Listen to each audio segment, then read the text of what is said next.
মহোদয়, আমাৰ চৰকাৰে আশা কৰ্মী, PM পোষণৰ ৰান্ধনী, অংগনবাড়ী কৰ্মী আৰু সহায়িকাসকলৰ পাৰিতোষিক আদি বৃদ্ধিৰ দাবী সম্পৰ্কে অৱগত হৈছে।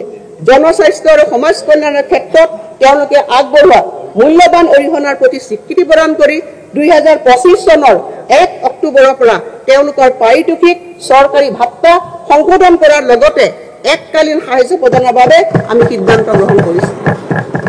নিৰ্দিষ্ট মহোদয়, আমাৰ চৰকাৰে আশা কৰ্মী, PM পোষণৰ ৰান্ধনী, অংগনবাড়ী কৰ্মী আৰু সহায়িকাসকলৰ পাৰিতোষিক আদি বৃদ্ধিৰ দাবী সম্পৰ্কে অৱগত হৈছে। জনস্বাস্থ্য আৰু সমাজ কল্যাণৰ ক্ষেত্ৰত তেওঁলোকে আগবঢ়োৱা মূল্যৱান অৰিহণাৰ প্ৰতি স্বীকৃতি প্ৰদান কৰি 2025 চনৰ 1 অক্টোবৰৰ পৰা তেওঁলোকৰ পাৰিতোষিক চৰকাৰী ভাত্তা সংশোধন কৰাৰ লগতে এককালীন সাহায্য প্ৰদানৰ বাবে আমি সিদ্ধান্ত গ্ৰহণ কৰিছো। নিৰ্দিষ্ট